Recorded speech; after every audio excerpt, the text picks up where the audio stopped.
Brian dan Sally mengenyam pendidikan yang baik. Mereka bertemu dan akhirnya menikah. Mereka memiliki pekerjaan yang baik.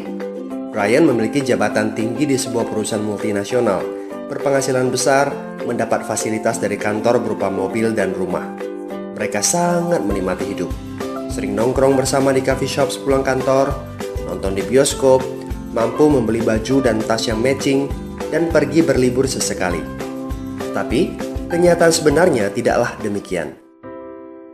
Utang kartu kredit mereka terus menumpuk tak berujung. Setiap akhir bulan merasa kehabisan uang. Mereka memiliki barang-barang bagus, tetapi tabungan masa depan kacau balau. Brian dengan mudah membeli ini, tapi bukan ini. Tabungan 100 juta pun rasanya masih jauh sekali. Sudah kerja lebih dari 10 tahun, tapi belum sanggup membeli rumah sendiri. Masih tinggal di rumah milik kantor dan mengendarai mobil milik kantor. Tanpa disadari, keluarga ini menggali lubang kemiskinan.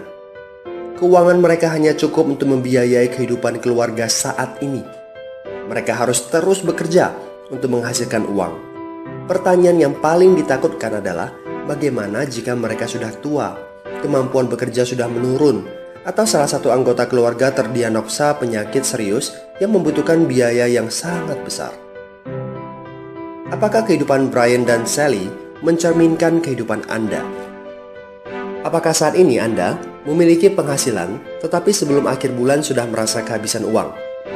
Memiliki hutang berkepanjangan yang tidak ada habisnya? Memiliki barang-barang bagus, tetapi khawatir karena tidak punya tabungan? Memiliki hidup yang berkecukupan, tetapi khawatir tidak mampu menyekolahkan anak-anak dengan baik? Memiliki rumah tinggal, tetapi berkemungkinan besar harus menjual rumah bagus ini karena tidak punya dana pensiun? Jika Anda menjawab ya pada salah satu saja pertanyaan tadi, saatnya untuk memperbaiki diri. Mau jadi seperti apa kita ini kalau ternyata kita sebetulnya hanya gaya dari luar saja?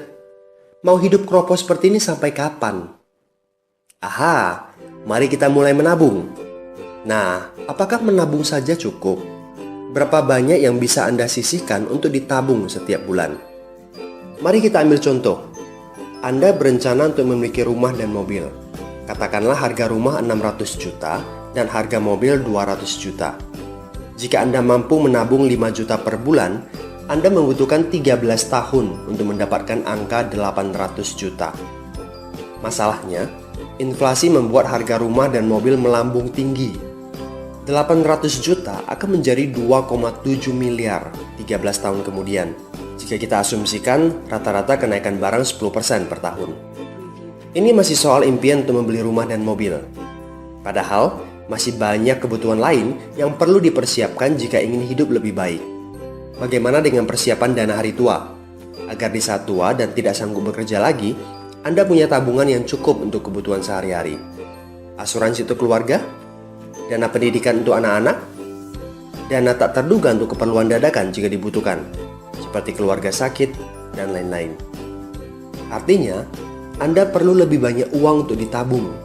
Bayangkan jika satu bulan Anda hanya bisa menabung kurang dari 5 juta.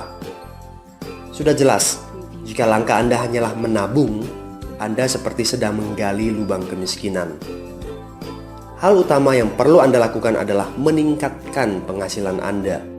Anda mungkin bertanya bagaimana saya bisa melakukan itu dengan segala kesibukan yang saya miliki sekarang.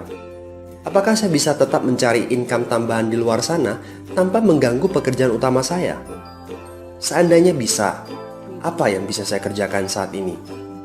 Nah, langkah pertama yang perlu Anda lakukan saat ini adalah menghubungi teman yang menunjukkan video ini kepada Anda.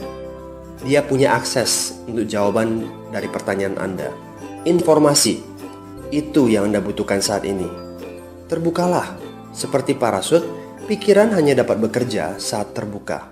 So, segera hubungi teman Anda dan dapatkan video informasi berikutnya.